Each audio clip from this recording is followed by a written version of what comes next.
What's up and welcome to Champions of Lore, a show about all the kick-ass stories behind some of Idle Champions' coolest campaigns and characters. Every Wednesday at 11 a.m. Pacific Standard Time here on twitch.tv/CNE Games, or later on your favorite podcast service. B. Dave Walters and Erin M. Evans talk about all the Idle Champions lore that's fun to know about. If you hear this live in the chat, you can leave a question that I, Treavor Bettis, will ask them later in the show. But until then, Erin, B. Dave, take it away. Hi, I'm Erin M. Evans. I'm just checking to make sure I'm not muted. I'm a content designer for Idle Champions of the Forgotten Realms. I'm also the author of the Brimstone Angels Saga, a 6-book series set in the Forgotten Realms featuring Frida, Havilar, and Mehen, 3 of your favorite champions. And I play Cecilia on Dungeon Scrawlers. B. Dave Walters, I say words about things. I very much was muted. I was like, but I'm off. Yes. Yeah, you can find me all over the interwebs wherever fine streaming content can be located. Yeah. So yeah, we're here to talk about Highharvestide because Highharvestide's happening right now in Idle Champions, unless you're listening or viewing this in the far-flung future where it's not happening, then it's not for you, and I'm sorry. But currently it's ready going for on. next year. Yeah, I was going to say, yeah. pending how long you wait, it's coming up soon though. So hey. But the thing that I wanted to point out at the start of this is the last holiday that we go over before we hit ones we've already gone to. Our first episode was a year ago this month, and we talked about Liar's Night. Wow. Wow. But yeah, we filled up the calendar of Harpdos. Yes. I am actually skeptical that there aren't more holidays we haven't hit. Oh yeah, I'm sure we can find some. These ones mainly show up in Waterdeep, right? That was the whole thing. No. I mean, Highharvestide is all over. Well, I mean, these the Liar's holidays, Night is, yeah. I should have worded this better. These holidays came from the Waterdeep Dragon Heist campaign book. Some of them, yeah. Yeah. And it's kind of like where we got these calendar events from. And to be fair, I think what I'm responding to is not what you're saying, because this is the last of the events that Idle Champions organizes around. Yeah, the holidays like that. That makes sense. There are a lot more holidays on the calendar because it's a big world. There's lots of people in lots of places, and they celebrate lots of different things. But just about everybody celebrates the beginning of harvest. Yeah. True in the real world. True in Toril. Probably even true in a beer, I guess. I mean, but they're harvesting something very different in a beer. Yeah. They're harvesting the bones of the dragon tyrants. It's funny when you said I'm sure there's other holidays we haven't celebrated yet. In my head, I don't know why the words "the Dwarven Heretics" came to mind. That sounds like a great fantasy metal band. Yeah, it does. Heretics. The Dwarven Heretics. Here's our debut single, Akhlad. Oh my goodness. So yeah, where do y'all want to start with Highharvestide? Well, Highharvestide, like you said, is a holiday that's celebrated all across Faerun and points beyond. It is the beginning of the harvest season. It falls between the months of, I have to double check this, Elaint and Markanoff. It is one of those, what is it called, intercalculary dates. So it does not have its own date. Right, it's not like I forgot. The 31st of Elaint. It's Between Highharvestide. Mm-hmm. Yeah. So being that it's part of the calendar, that also makes it more frequent. So yeah, so it's time for gathering. It's a time for big feasts. It's a time for preparing for the harvest and for kind of the bureaucratic stuff that goes along with that, like setting prices and figuring out tithing structures and stuff like that. Mm-hmm. So yeah, part of the celebrating the harvest in this fictitious world, the same as in the real world, is not only is it a time of bounty, but it's a time to relax and celebrate all your hard work, because you did all the things farming and then bringing in all the harvest, and now you can literally see the fruits of your labors, and it's a time to kind of kick back and celebrate. Literal fruits of your labors. Yeah. No metaphorical language there being used at all. I did notice, pulling up the Wikipedia page about it, there's a lot of bullet points about like things that people do to celebrate this holiday. It seems like this is one that like there's different ways of celebrating it for different people.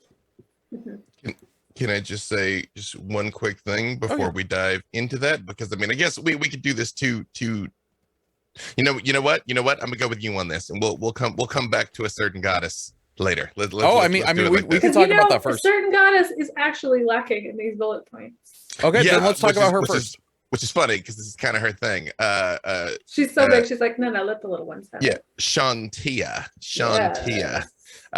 who is a Faerunian goddess. She's kind of a parallel, seen as a tamer parallel to Sylvanas, which is interesting because I never really thought of Sylvanas as being too overly hardcore, but apparently this is like the, pull up a seat at the tavern and let me pour you a cider version of Sylvanas. Yeah, she is a deity of agriculture and plant cultivation. But although she is a greater deity, but I mean, you don't hear about her a lot. This is legitimately. Sorry, go ahead. This is the first time you've heard of her? Yeah, I've never heard of her before. So I think some of that is that fundamentally she's not really a god of adventurers. Yeah, she's a god of the peasants, right? But she is a god that's worshipped everywhere there is agriculture or pastoralism, right? She's the one that you pray to make sure that your herds are healthy and your crops come in. She's one of the goddesses. So in the Forgotten Realms, there's a lot of gods that are so big that they sort of end up getting localized a little bit. So different cultures have different names for them. So this doesn't happen with everybody, especially if they're smaller. But Chauntea is one where you have variants. There's in Rashemi, she's called Bala. In Netheril, she was Janath. Great Glacier calls her Palrik. And there's more. But yeah, so she is one of the most powerful and widely worshipped deities in the Forgotten Realms. But again, she doesn't come up a lot in a D&D game because you're going to pick the farm goddess for your patron. Maybe not. She does make a good if you want to play like a life cleric. Like she's right alongside that for sure. But she doesn't smite stuff a lot. I kind of love the idea of this adventuring cleric who only adventures during the fall. Like they are the most cottage core looking cleric. And they worship this god. See, I'm like Warlock of Chauntea. Yes. You know what I mean? Yeah, you're like, I will create for you a bounty. her divine realm is called Great Mother's Garden. So I firmly expect your warlock to be able to cast things like plant growth and I love it. I want your Eldritch Blast to just be a bunch of tiny pointy seeds. Beet seeds. Have you guys seen beet seeds? They look like tiny vertebrae. Like beets. They're little and they're spiky. I'm actually they look like vertebra. I'm actually gonna Google this right now. I was like, I think I've only seen beet seeds in Minecraft. And I don't know. They probably look like little cubes then. Yeah. But yes, I want your Chauntea and Warlock if that's how it works. To have an Eldritch Blast that looks like beet seeds made of power. Yeah, but if you did it like a reskin Warlock of the Archfey and you were just like into things being just super cozy and it's only when people are trying to harsh someone else's mellow that's when you're like Eldritch Smite. Boom. Like you're just trying like to wreck everything up. Yeah. You're just this adorable caretaking person until pushed too far. Basically, my character concept is you, Erin. My character concept is you.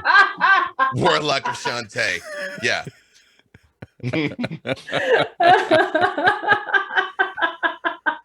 Oh yeah, these things look like little pellets. Like that would be terrifying. They would obviously be bigger and made of glowing energy if they were. Oh, of course. just to be clear, not the literal thing. That's not quite enough. But yeah.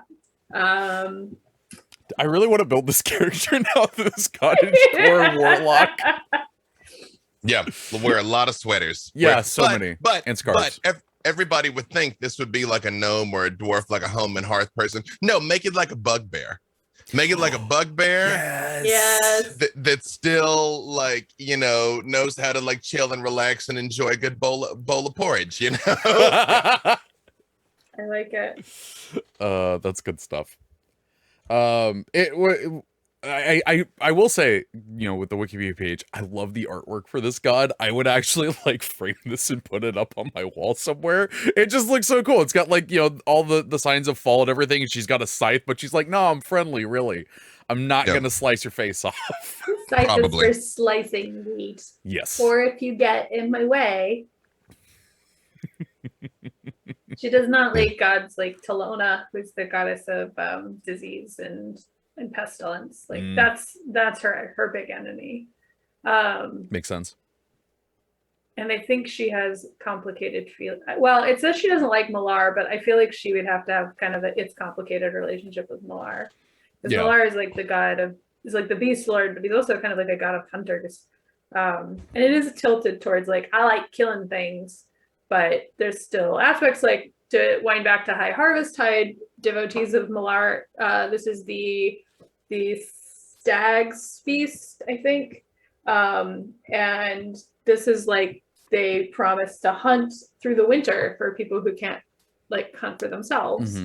Right? Because, you know, we can't grow plants anymore when the snows come. So we got to do other things to, you know, fill in our food stores. This is actually pretty sensible and kind and not Feasts of the Stags. That's what it is. I don't know. I find Malar really interesting, but he's kind of not our. I always still to this day, whenever we say Malar, I still think Klingon devil. Fekla! Like that is what it is in my mind. I Sabigail the Kobold put in chat Persephone, and yeah, kind of Persephone without the manipulation and kidnapping. Yeah. Persephone well, sort of this digs into sort of, because Persephone comes from an older goddess who is sort of like always there, underworld goddess kind of thing. So in that sense, yeah, because she's one of the first goddesses too. You've got like Char and Selene and Mystra, and at the same, when I think about the time Mystra gets created, Chauntea gets created. And she's just like, yo, you guys are a lot. I'm gonna grow. I'm gonna sit over here and make things grow. Yeah. Though talking about the relationships, it does say that she was also known to have romantic affiliations with Lathander. I think every god ends up having affiliations because, and part of me is like, my headcanon is this is definitely worshipper fanfic. Yeah. Right. Oh, like yes, he hath come upon me in the night and blessed me. Yeah. I think there's a certain amount they're like, somebody's just feeling a little too lonely watching the sunrise over a field of wheat. And they're like, oh, Lathander and Chauntea. Love it. Probably they're a Lathander worshiper and they want more people into Lathander. Yeah, it's like, oh yeah, no, Chauntea is great, but if you heard about Lathander, the war for him. Even Chauntea likes Lathander. Yeah, He's very handsome. Very Don't handsome. look upon him. Your eyes will burn out. So the article does go into like worshipers and stuff like that. The holy symbol's super cool. It's just like it's a rose and wheat. Yep. That's super cool. I mean, again, doesn't that seem like the logo you'd have on the front of like an emo book about a girl who maybe doesn't quite relate to her family's deity? And Chauntea is like, yeah, but I contain multitudes. You know, I give it, then I take it away. I'm Here's pretty sure blank. I've seen that cover at Barnes & Noble in the YA section. Yeah, man. Genuinely am enjoying the story as it comes together because she's definitely the warlock of the Great Mother. What is it called? Great Mother's Garden. Roland HTG said, I blame Evelyn for that fanfic. Yeah. Honestly. Yeah. She also, like, she has some cool epithets that I feel like probably better suit her if she's going to be a patron too. That she's like, she who shapes all, the guardian of the wild and the deeps, the keeper of the wild. Those are much cooler. I mean, those are super metal descriptors that do not match the iconography though, because she does look like Now, see, this is the a thorn. dwarf. She's No, she looks like a dwarf that is going to a goth quinceanera. I'm dead. I'm muting. All right, folks. That's- Thanks for coming. I mean, Can't top it. Oh my god. I it's true. think this is a great sort of duality of Chauntea, because she's got all this like taming the wild agrarian goddess, but she is sort of like all of it is still hers. So she is the wheat and she is the thorns on the roses. So you could totally have this cool story about like, no, we're farmers and we worship Chauntea. And you have the daughter with the I want moment of, but I want to smash things. And Chauntea is like, you could smash. Yeah. The people who keep building apartment buildings on my forests and wheat fields. It's true. Well, I mean, but you could. There's a couple of ways to do this, because again, we always think that it's like, well, if you're a warlock, that means you're bad. Which, like, Never. in reality, if you're a warlock, Never. but you're not a warlock. How would you know? Think about it. Yep. Think about it. I mean, I think maybe I have a tiny bit of a say in this, just a little bit. Maybe just from, I don't know. It's just a gut feeling I have, but maybe I have an opinion people might need to listen to. That you've watched other people do. Right. Yeah, right. Yeah. I was only talking about Frida. I don't know who else you could possibly be referring to. Oh, correct. Let's talk about Farida. Yes, only Farida. Yeah.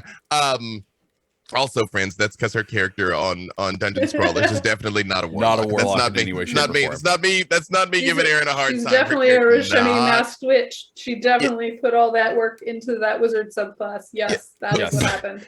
Big But hundo.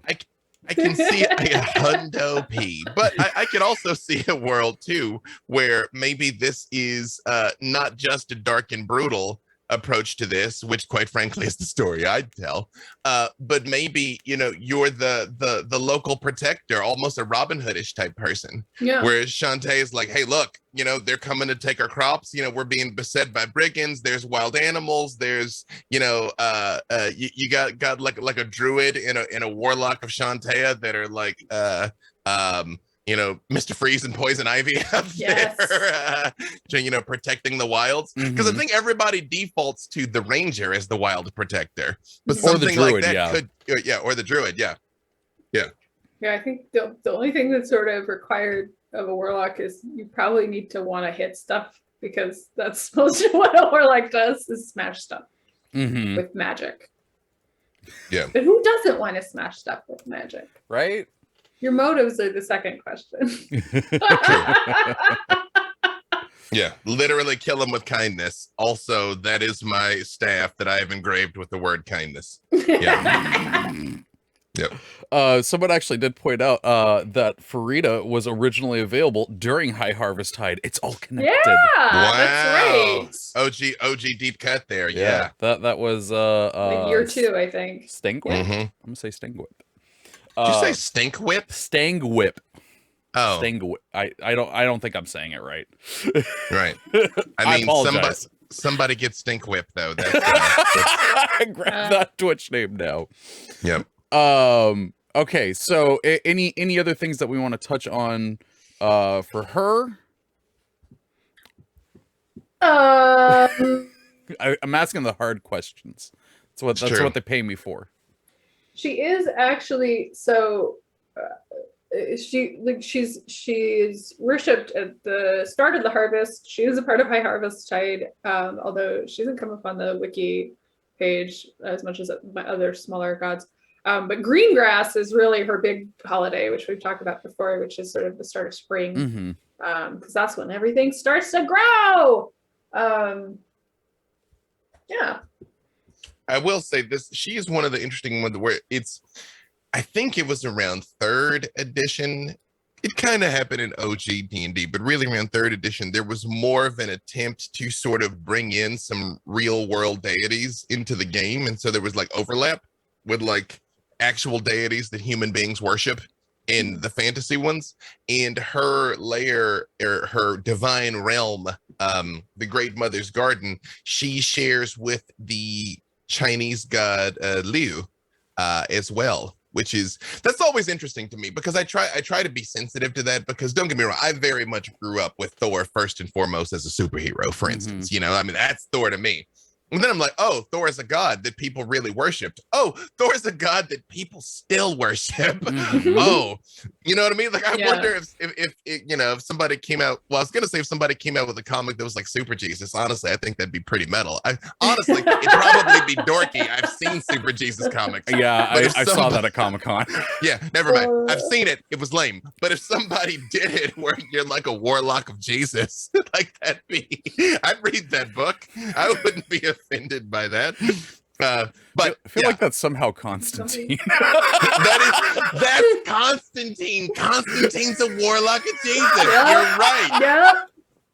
You're right. But this goddess in particular has some parallels with real life goddesses. And I say real life, whatever you believe. Some people truly believe it. So from a place of respect, human beings somewhere are making offerings to gods that apparently this Chauntea hangs out with. I have to read this comment from Dylan. Chauntea, Oh no, you're in trouble. No, you got a very interesting view on this. Chauntea is one of those gods that everyone is obligated to worship so that they don't starve. She holds her followers hostage, just slightly more kind than, say, Umberly, who just tells you outright that she'll wreck your stuff. Yeah, it very much is like, that's a great harvest here. It'd be a real shame if something were to happen to it. Hope you brought some offerings. Yeah. Those locusts are getting a little hungry. Yeah, it's like, because who's always singing my praises? The locusts. I think that's on Talona's table, but That's I think honestly, if you didn't worship Chauntea, maybe she'd go become friends with Talona and be like, see, this is what you could have. Yep. Lady of Pestilence. Lady of Pestilence. Okay. Let me just say this one last thing, and then we'll go on. One thing that was common in the world, but isn't common in a lot of D&D stories, just because of the way the narratives function, is that idea of the household god. I mean, we've already established that people could worship more than one god, but just kind of having like our localized deity that kind of watches over us, or here in our house we have our little altar for. So I very much could see a heavy backstory where a person had grown up worshiping Chauntea, or maybe even an inciting incident, where she appears to you during the harvest on your 117th birthday, and is like, maybe go on an adventure. Yeah, I like it. Her favorite monsters are talking trees. That's not nightmare fuel. Yeah. Hey, we've seen them. They're chill. They just have really long meetings. I mean, Neverwinter has one in charge, don't they? Oh yeah, no. According to legend, that is the lore that I heard on the internet. The Dagald Neverwinter is a treant, or at least part treant. I can't wait till one day we're like, someone at Code's like, oh, we need a line for this piece of dialogue. We can't fit anything to put in there. And Aaron just like, how about some conspiracy theory about Dagald Neverwinter? Just wait. Is it a conspiracy theory when it's true? That also just sounds like the kind of it's a little bit. It's still an Idle Champions topic. That sounds like the kind of thing Havilar would hear and promulgate, and possibly have completely misunderstood. Yeah. So I think it could be canon. So let's move over to Highharvestide proper. What is this holiday? Well, do you just do the harvest, or like what do you do what do people do to celebrate this? Most people, you've done the harvest, you get together, you celebrate with your community, you have a big feast. There are lots of sort of specific factional things. I do enjoy the detail that according to tradition, dwarves only drink water and elves only drink dew on this day. But now in the 14th and 15th century, they don't do that anymore. I mean, again, to quote Kung Fu Panda, gonna be hard to live off of dew. I'm really wondering who has it worse there.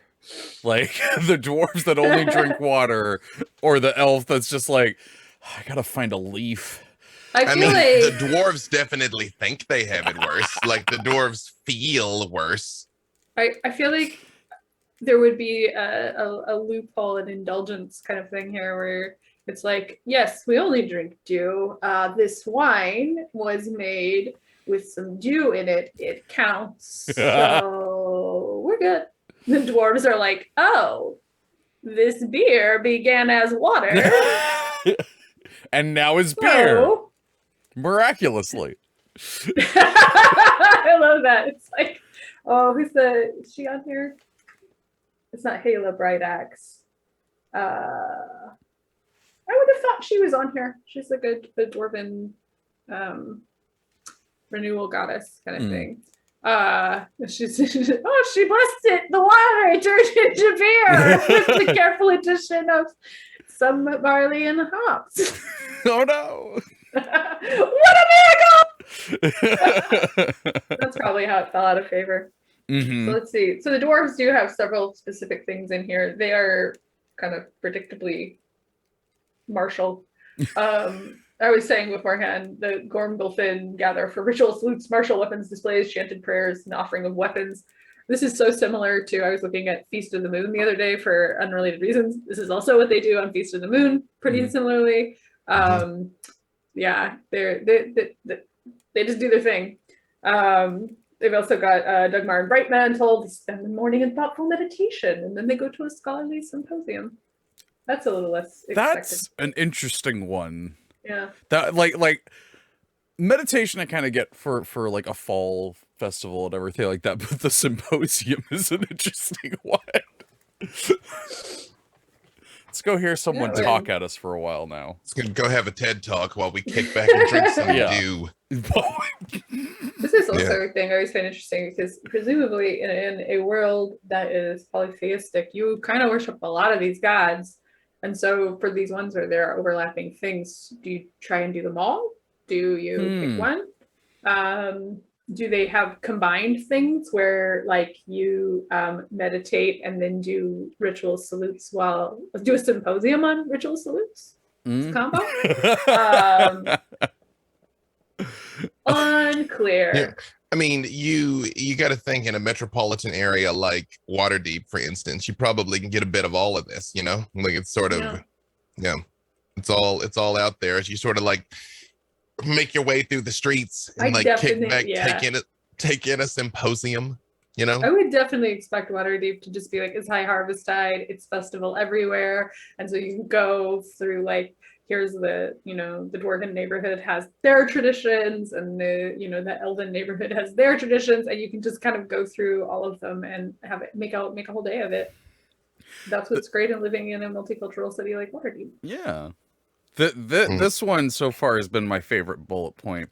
Worshippers of Lyra. It's Lyra, right? That's how you say it? I always say it wrong. Yes. I always want to say Lyra like it's Welsh. I think it's just Lyra.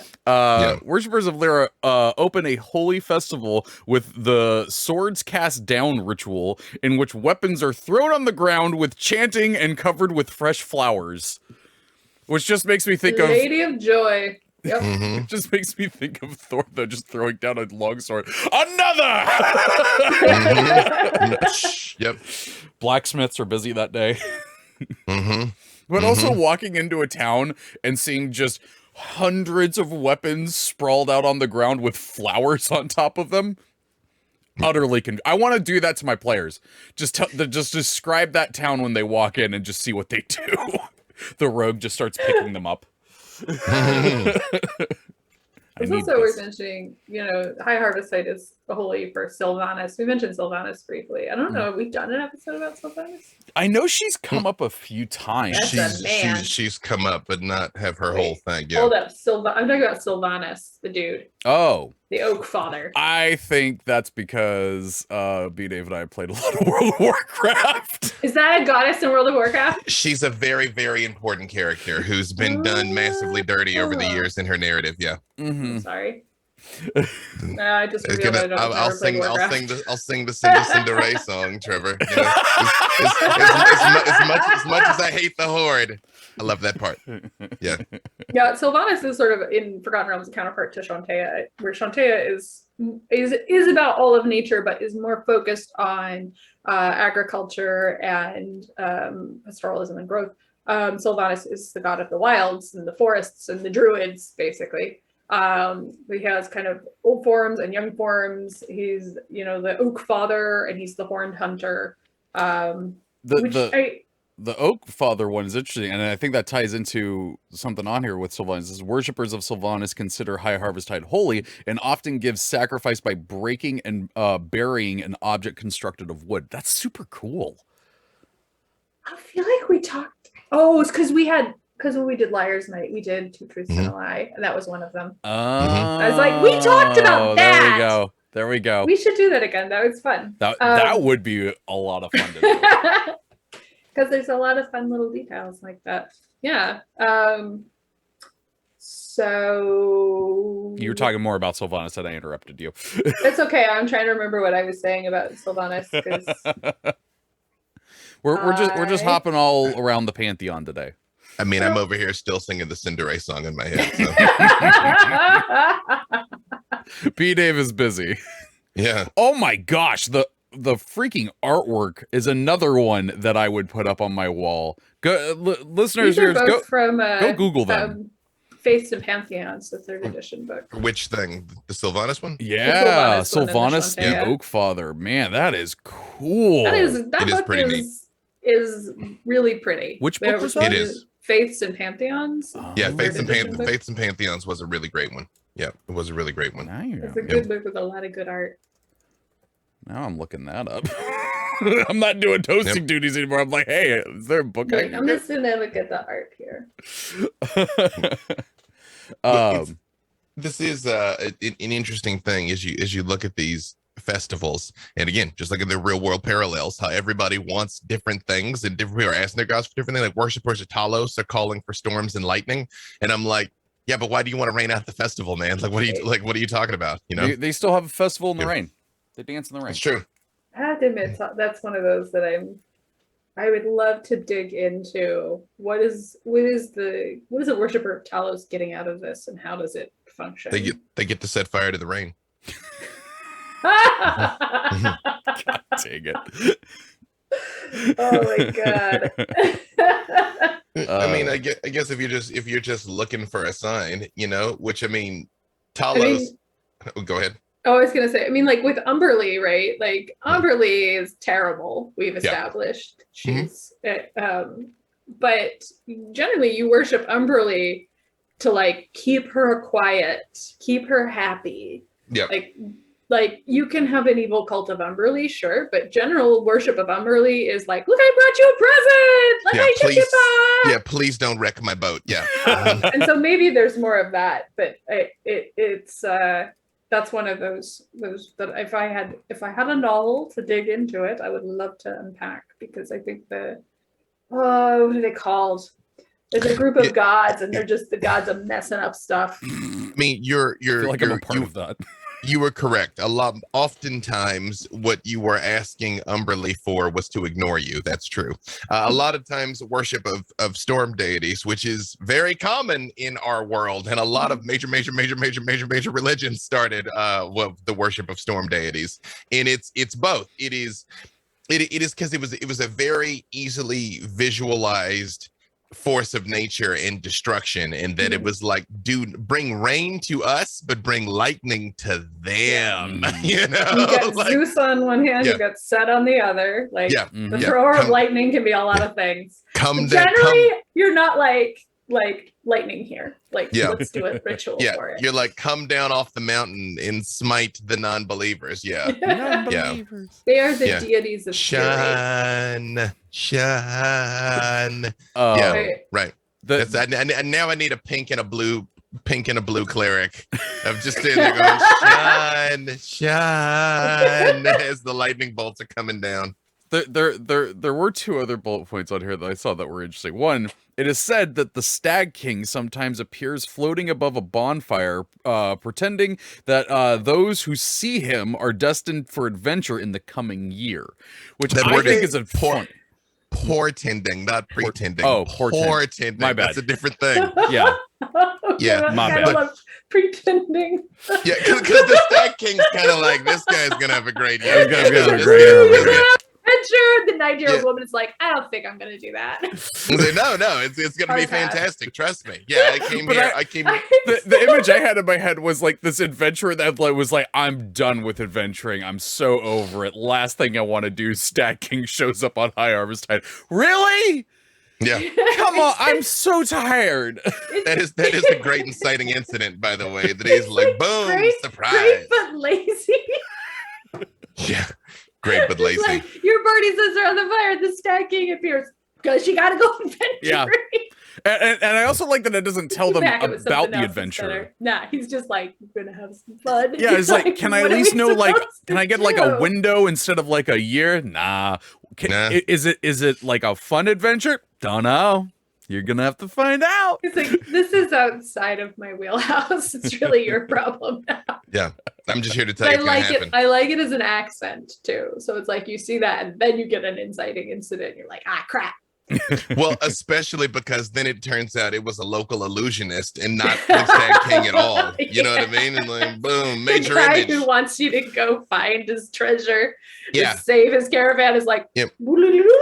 yeah. Or just Whoops, wants you to Stag just wants you King to says. leave so he can take all of your Or- stuff. Yeah, Even better. yeah. Which, Oh. dear viewers, see, these are all things you can take and use at your table. You know, you take all these things and like tilt it slightly. Just put it on its head. Put Yeah. it on its head. Yeah. You know.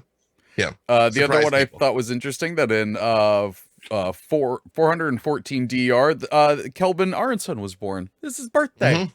Happy birthday, Happy Kelvin! So birthday! happy birthday to the big yeah. Also, there people born on this day have a number of powers, some of which are kind of messed up. Erin, I will let you if you want to say any of them, because some of them are interesting. There's unusual amounts of physiological control. That's all I'm. Yeah. Yes. Nah. Yeah. Yeah. It's Yeah. It says that children born on this day are favored by Timora to have lifelong good luck, but be smitten with wanderlust, which I think works. The other legend has basically that human women born on this day can decide whether they get pregnant or not, Yeah, and that's weird. can instantly tell if they've been poisoned. That's a good one. I find that one a little. I mean, like that's sort of a great power, but I feel like it's the kind of thing that turns into like, well, you must have wanted it kind of arguments that exist, and Yeah. I don't want to play Yeah, that. no, game. that's a slippery slope. Yeah, you can't. That's one of those ones you just have to pass by and leave in the case, because if you pick it Yeah. up and look under it, there's griminess. Under, Yes, that is a really, really good metaphor for that. Yeah, you're like. Mhm. Although, Yeah. like You're my knowing favorite. if you're poisoned, I mean, I feel like most That's of us know if handy. we're poisoned. Like, Yeah, we- that's what I was saying. Was like that's a True. good one. You can Yeah. instantly sense if you're poisoned, and So, Yeah, I know, you're viewers like, and the spider- listeners, the if your spider DM's ever jumped like on- you're poisoned, you can be like, I already knew that because I was born on Highharvestide. I understand. Again, but because notice it's no immunity, it's no resistance. It's Yeah. just like you just know. You know what I Yeah. mean? So like you're like, oh, a spider's on me. Oh, poisoned. You know? I wonder. I Yeah. can feel in my bones a D&D session where someone tried to spring this on me. I'm like, okay, but if I was born on Highharvestide, Timora has blessed me with good luck. I would like to talk to Timora about a divine intervention with my good luck, please. I would Yep. like to barf all of this poison up immediately with my good luck. Explain You to know- me why I can't. I'd probably give him the divine intervention percentage. You know, it's like 5% chance. Roll it. Let's see if Tamora cares. Yeah. If she does, she does, you know? Yeah. Right. Okay, I want to hit some questions here because of something that I do still want to do at the end of the show. Any last things you want to say about Chauntea or Highharvestide? I made it through this whole episode without saying Chauntea, you stay. Oh, yes, I didn't. I'm glad he didn't. All right. There was a High Harvest. I noticed there was a event where Halaster was kidnapped out of Undermountain on High Harvestide at some point. I've forgotten. The Twisted Rune kidnaps him in 1369. Turns out if you yoink Halaster from Undermountain, everything goes extra bananas. Yeah. Yep. So there's 69, dude. See, 1369 was a big year, by the way. Lots of stuff happened. Yeah. So yeah, don't do that. Don't do that. Big no. Yeah, big Okay. bad. Let's check in with chat and see what they've been up to during this episode. Non-bread loaf has a random question. Love those. We're gonna have a random answer, non-bread loaf. Yeah. I've noticed that 5e kobolds have dog noses, while 3.5 don't. Are they both canon, or are they exclusively dog noses now? It's just pretty much whatever you want. For me, Kobold noises. I'd Noses. say the 5e. I mean, they're scaly folk, but that like 5e kind of hooked pug thing. That's what they got. Yep. I would say if it bothers you, one kind of kobold is from one part of the continent, and the other kind of kobold is from a different continent. Yeah. And they have moved here, and they are subspecies because magic. Mm-hmm. Reasons. I will say with stuff like that, I've just been like, yep, that's how it is now, because I used to get really mad about that stuff, and then Halo broke me of it, because they're like, what if everything just looked different every game and you just had to deal with it? See, I like sometimes figuring out their answer to that. Like I found it fun in Brimstone Angels to be like, why did Irenes change completely? And then why did they change again when we got to 5th edition? Like that was entertaining to do. So if you want to come up with a cool reason, like, hey, there's an awesome opportunity here. And if you're just like, I want the old one. Yeah. When in doubt, I defer to how Worf said Klingons look different. We do not discuss it with outsiders. I love that. You know? There it is. Done. Obo Lauren says snoots are adorable. And then Rex I always mess up your name. Rex Verdi says boop around and find out. Shout out to Vivi Bifka and her character Snacks. Yes. Look around and find out. Yep. This is another random question. This one comes from Cassius335. It says, who is the Lady of Pain, and why does she have why does she charge? Or no, what does she charge? I don't know. But who the Lady of Pain is, yeah, that could be a whole episode. I am assuming we are talking about the one that lives in Sigil, not yeah. The only one that there is the one in Sigil. Yeah. No, sorry, you go ahead. I'm gonna check something. No, that was an attempt at a dirty joke. That's why I'm not indulging it. Yeah. Lady of Pain's in Sigil. She looks at you and you die. That's it. Yeah. Yep. Sorry. Leviatar is the Maiden of Pain, which is different. I like this.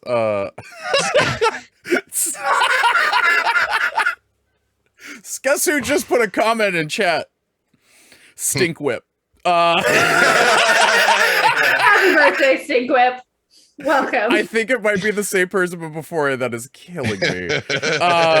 Rule 1 of the Lady of Pain: you don't talk about the Lady of Pain.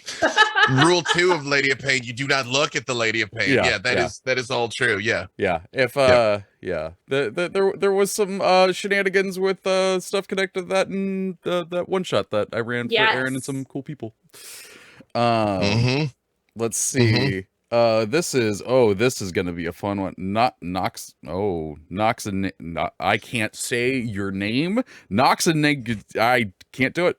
It's you know who you are. How do you write the name of that god? I think they're talking about Chauntea, which is Chauntea. So Chauntea. I do enjoy that in WoW her name is Chantea, which strikes me as someone made a typo and we just rolled with it. And I'm proud of you all. Well, what do you think they were trying to spell? I think they were trying to spell Chauntea and they left out the U. Oh, right. It's Chauntea, right. I don't know. That's what it looks like to me. It may have been a very conscious decision of like, no, see, they don't have that phoneme in law. And so, because I can also see that happening, I have absolutely been that nerd. But it looks like someone made a typo. It was like, you know what? It's there now. Let's roll. That's what they call her. That's how it works. What if they literally meant it to be like Chanty? You know what I mean? We're all like, no, we're like, it's too late. No, it's too late. No, we're gonna save their reputations by saying no. That's not what happened. Obo Lauren in the chat said, "Isn't most holy scripture just God fan fiction?" And you know what? That is above our pay grade to answer. I'm gonna put that right there. Is that one above our pay grade to answer? Rex Verity comes back and says, question, does this mean Morrissey? I don't know what that means. Morrissy is canon in Faerun. I don't know what that means. Like the singer? I don't know. Is that a singer? That It must going over my head and I'm apologizing. It must be a deep cut to a Morrissey song title. That's my guess. Sorry about that. I'm sure it's quite clever, very droll. Yes. Disabled D&D or Disabled and Dragons. There we go. If you were a warlock of Chauntea, what pact? Celestial or Archfey? I think you could argue. Technically she's not an Archfey, so it'd have to be Celestial. I mean, I think you could do a reflavored. You could do a reflavored Archfey if this is how I connect with her. But otherwise, I'd say it'd have to be Celestial. Part of me is like, I would insist on choosing one of her subordinates to make the pact with, because if you're dealing with a god, you have a cleric. But I am picky about that, so it could be either. Canonically, you just have different terms. It is strange. It is. I will die on this hill, and I have shouted about it enough. You're not going to change my mind. I realize logically it doesn't make sense that there's two different contracts, because it very much is like dealing with a bank and dealing with a mob. I will die on this hill, and you can't change my mind. If we say it enough times, it might be true, Erin. I know. Yeah. Yeah, she's the one that writes the dialogue in the story. So no, I don't think you do. But here's the weirdest part. Technically, you can be both a cleric and a warlock of the same god. Not in my game. Like, no, no, that's not true. I would allow that for Asmodeus, and that's basically. Otherwise, I'd be like, come on. Well, if you think about it, it kind of makes sense though, because on the one hand, you're like, hey, I'll dedicate my life into service for you. And it's like, all right, that's dope, cool. And you're like, on the other hand, what if I just gave you my soul in exchange for some stuff right now? It's like equally valid. Screamed about this on the Warlocks episode. Why are you trying to make me scream again? Just because I am an agent of chaos.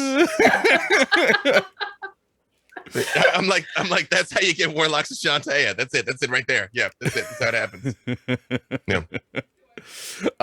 Stabagill the Kobold. Wait, how can somebody be part treant? Go back to the beginning of the show and check it out. Wait, how can somebody be part what? Part treant. Oh yeah. Go, I think it might have been like episode 2 or 3. It's fairly early. It's the Neverwinter episode. Because Penelope has a friend who's a treant named Never Ember. And so that's the only possible explanation, is that he's related or the same person. Nobody has gotten up the nerve to ask. Yep. So, spring that on your DM and see what happens. Yep. A lot of splinters. Unlike the last joke that went over my head because I didn't know who that was, and I apologize for it. This joke I do get. Rex Verity says, do worshippers of Blind Melon have a no rain festival? Where they summon the Titanic bee to dance awkwardly? Yeah. Yep. All I can say is that festival's pretty strange. Yeah. Oh, catch 23. Imagine the one Salune worshiper in a town who wants to dance in the moonlight, but every year the Talos worshippers pray for cloud cover. You're like, you guys, you jerks.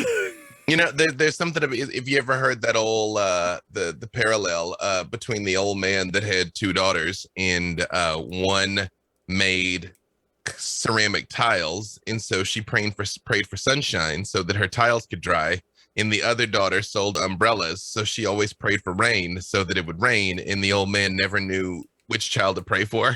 It's like somebody's gonna be mad no matter what. You know what I mean? Like, yep. But that also means somebody's gonna be happy no matter what. There you go.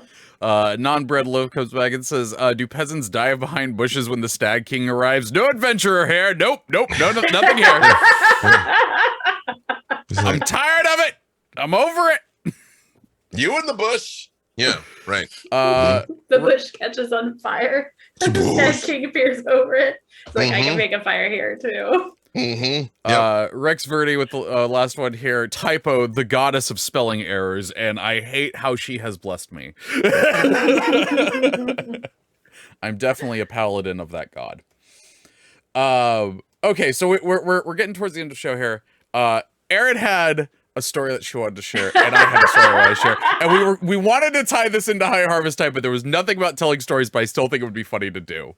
Okay. So Erin, what is your D&D story you wanted to share? So Yang Yang Wang, who plays in Dungeons Scrawlers with me, Awesome person. he's wonderful, and he runs another Forgotten Realms game for some friends that's just their game. And he told me, he's like, I need some lore help, because what his players did was they ended up in a town with a large temple of Umberlee, and rather than just skirt that, they decided to kill the priest and sack the temple and rededicate it to Tamora, and then get on a boat. So Umberlee, no negative repercussions here. I know. My response was, so tsunami time, and he's like, well, yeah. So she masked them up and demanded they make restitution. And after 3 rounds of prompting, they had thrown into the sea 300 gold pieces and a draft of a novel. I want to hear when they came out to the shore, the ocean would just be gone. Like, I mean, their boat would just be sitting on exposed. You're like, They keep trying to walk into the water and it just moves away from them. Bitch, no. Yeah, right. Yeah. So he was asking, like, because so now their boat has been destroyed. They are on bits of floating debris. They are surrounded by sharks and an avatar of Umberlee. And this is where they're going to start. And he's like, is there anything that I can do that's not a TPK here? And I was curious, what would you offer them? I will tell you what I told him, but because I love Umberlee, and I'm like, I would just lean in and play with it. But she is very capricious and quick to insult, and there is a certain amount that's like, nah, she just kill him. But if you want the game to keep going, and you don't want to hand them Tamora teleports you out of there because she kind of likes her new temple, and then they'll never ever go on the ocean again. Like, what do you think that you'd do? See, I have a cheat for this.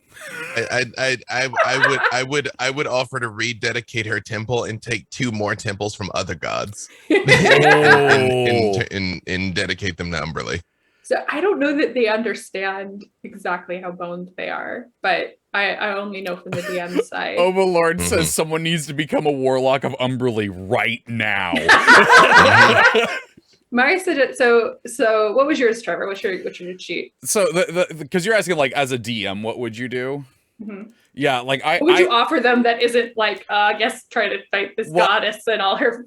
I have the like catch-22 character that is a total like DM character that I can have come in and offer them something that if they take it, she'll make things fine, but if they don't, then they just got to see what happens.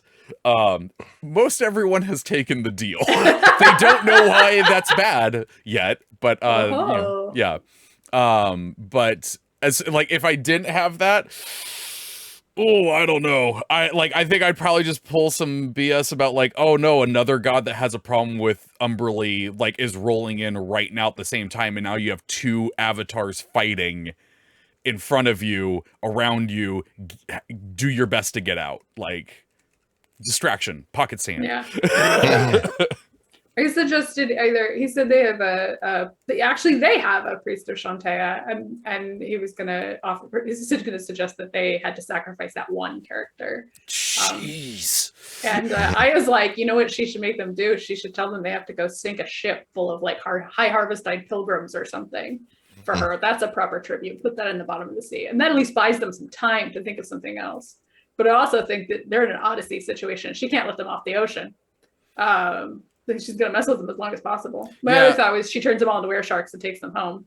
And then they can do some extra planar underwater nonsense. Like, I do definitely want them to live, because then they now have a new ongoing hunting them down villain, and I really love that. Yeah, I was like, what's a prize for Umberlee that makes up for I messed up your whole temple and then thought 300 gold pieces and a draft of a novel was sufficient tribute?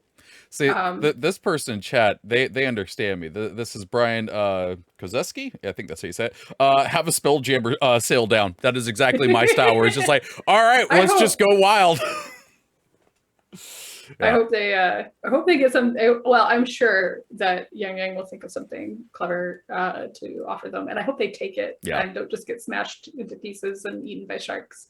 Yeah. But part of me is like, you messed with the bitch queen. What did you think was gonna happen? Yep. So my story, I'm not going into great detail on it because it's ridiculous, and I don't want to go into detail on it. But I would be remiss if I didn't say it. My group, we defeated a white dragon, an adult white dragon at level 6 last session. And we used a immovable rod. Monstrous. And unspeakable things. No. Let me just say, no. Last night on Heroes of the Plains, an immovable rod entered into the discussion of our planning for a fight next week, and I was like, but why? Yeah, right. Yeah. So that. That rod was used in ways it was not originally intended, and I'm never touching that rod again. Dare I say, at this point, I think that has been statistically, the use of the immovable rod far more often than it hasn't been at this point. Honestly, yeah. I don't think it was this way. Getting I'm not going to say anything else. It's a family show. Yep. That's why I'm leaving it there. Know that I immediately know exactly what happened to this white dragon. So yeah, that's where we're leaving that. But yeah, I think that was a good place to end this episode. Erin, B-Dave, where can people find you and what awesome things you're working on? You can find me on Twitter at Erin M. You can listen to me with these guys on our writing podcast, Writing About Dragons and Shit, which you can download wherever you get your podcasts. I don't remember what this week's episode is about. Oh, this week is not business. I don't remember. Oh, it's our tangent episode. How ironic that we forgot the tangent episode. On Mondays, you can join me for Concentration Check, a co-writing space, 1:00 p.m. Pacific to 4, although that's got to change soon. But anyway, so for now, that's that on twitch.tv/Dungeon Scrawlers. And tonight and every Wednesday at 6:30 on that same channel, you can watch me on Dungeon Scrawlers, an actual playset in the Forgotten Realms with a bunch of fantasy writers. Although I don't think we're technically in the Forgotten Realms anymore. We're in some sort of dark shadow version of it. That's Ravenloft. That's known as Ravenloft. I am afraid we are in Ravenloft, to be perfectly honest. There's some mists that are a little bit suggestive, but they could just be mists. I don't know. It's never just mist. It is literally never just mist. They take the time to describe mist. You're in Ravenloft. Yeah. I think it's safest to just assume. Right. Yeah. But better to be surprised. And honestly, the more indicative it became that we weren't in Ravenloft, the more I would suspect we're just that much further into Ravenloft, honestly. B.Dave Walters, I say words about things. Monday at 11, Demi Planer, my new TTRPG chat show, had Anjali Bhamani on this week. You should check out the VOD. We had a great chat.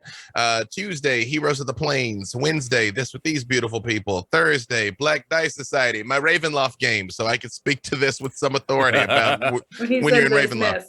Yeah. 4:00 D&D Twitch and YouTube. Friday, LA by Night. Sunday, the Gax Pack. I'm sure I'm forgetting something. Just follow me on the tweetagrams, and I post when and where I am doing what. Yeah. You can catch me on Difficulty Class Podcast every Friday, and as well as on Twitter at the Treavor. There is an A hiding in there. Thank you so much to Jay and Mars for moderating the chat today, and thank you to Codename Entertainment for giving us a chance to talk about some fun D&D stuff. If you missed any part of this show, you can catch it later today as a podcast on your favorite podcast service, and if you have any suggestions for future topics that have to do with D&D and Idle Champions lore and all that fun stuff, you can send them into championsoflore at codenameentertainment.com. Later today, 1:00, we've got Mars's Guiding Hand, and at 3 we have the Sketching Hour. So be sure to come back and hang out for those because they are always a good time. Yeah, that's going to do it for this week's episode. So until next week, Champions out.